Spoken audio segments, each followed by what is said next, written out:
આવવાની છે? સ્પેશિયલ ટ્રેનો નક્કી થઈ છે. તમામ ધાર્મિક સંસ્થાઓ, ધાર્મિક મંડળો, મહિલા મંડળો, આ ઉપરાંત પણ અલગ અલગ લોકોને જવાબદારી છે. રમેશભાઈ ધડુક રોજે લગભગ 700-800 લોકો અલગથી બસો દ્વારા અહીંયા ઓમકાર જાપમાં બેસશે. આપણે જાણીએ છીએ કે ભગવાનના સાનિધ્યમાં ભગવાનનું નામ લેવું, મંત્રોચ્ચાર કરવા, ઓમકારનો જાપ કરવો, ઓમનો નાદ આપણે સૌ જાણીએ છીએ. એ ઓમના નાદથી સ્વયં આપણે પણ ઉર્જા પ્રાપ્ત કરીએ છીએ, ભગવાનની પણ ઉર્જા મળે છે. એક નવી ઉર્જા, નવો ઉત્સાહ, નવો ઉમંગ માની મોદી સાહેબ જ્યારે જ્યારે આવે છે ત્યારે એક ઈશ્વરના નવા વાઇબ્સ એમની સાથે હોય છે. એની પણ અનુભૂતિ થશે. સ્વયં ભગવાન સોમનાથ મહાદેવ બિરાજે છે ત્યારે એમની પણ ઉર્જા એ સમગ્ર આ કાર્યક્રમ દરમિયાન આપણે પ્રતીતિ થશે. સમગ્ર વર્ષ દરમિયાન આ કાર્યક્રમ ઉજવાશે. સમગ્ર મંદિરો છે એ મંદિરોમાં પણ સૌ પૂજારીઓ, સૌ આસ્થાને શ્રદ્ધાથી જોડાયેલા લોકો એ સમગ્ર જાપ પણ કરવાના છે. હું સરકાર વતી વિનંતી કરું છું, પાર્ટી વતી વિનંતી કરું છું, આ કોઈ એક વ્યક્તિનો, સરકારનો, ભાજપનો કાર્યક્રમ નથી. આ આપણી આસ્થાને શ્રદ્ધાનો કાર્યક્રમ છે, આપણા સૌનો કાર્યક્રમ છે, આપણા સોમનાથ દાદાના આશીર્વાદ લેવાનો કાર્યક્રમ.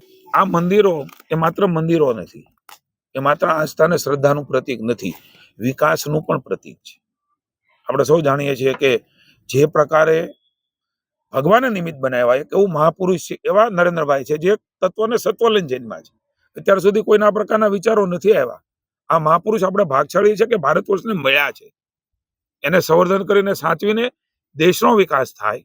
આ ધાર્મિક સ્થાનોની અંદર જે પ્રકારે એમણે ડેવલપ કર્યા છે, એમના કારણે સમગ્ર વિશ્વના ભારતના લોકો એ ગુજરાતમાં આવે.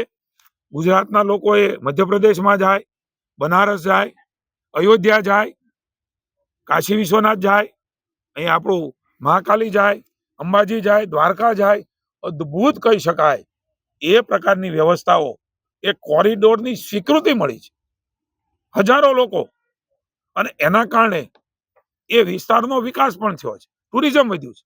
નરેન્દ્રભાઈ એક અલગ દ્રષ્ટિકોણ વાળું વ્યક્તિત્વ મળ્યું છે. ત્યારે હું આપ સૌના માધ્યમથી વિનંતી કરું છું, આપણે સૌ આસ્થા અને શ્રદ્ધાનું પર્વ, આપણા સ્વાભિમાનનું પર્વ, એમાં આપણે સૌ તમારા માધ્યમથી પણ જોડાય એવી વિનંતી કરું છું.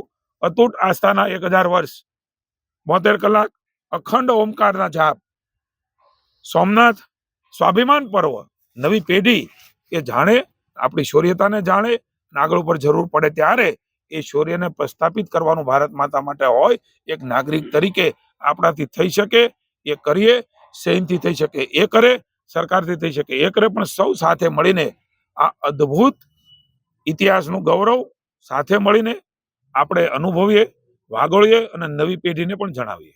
Thank you.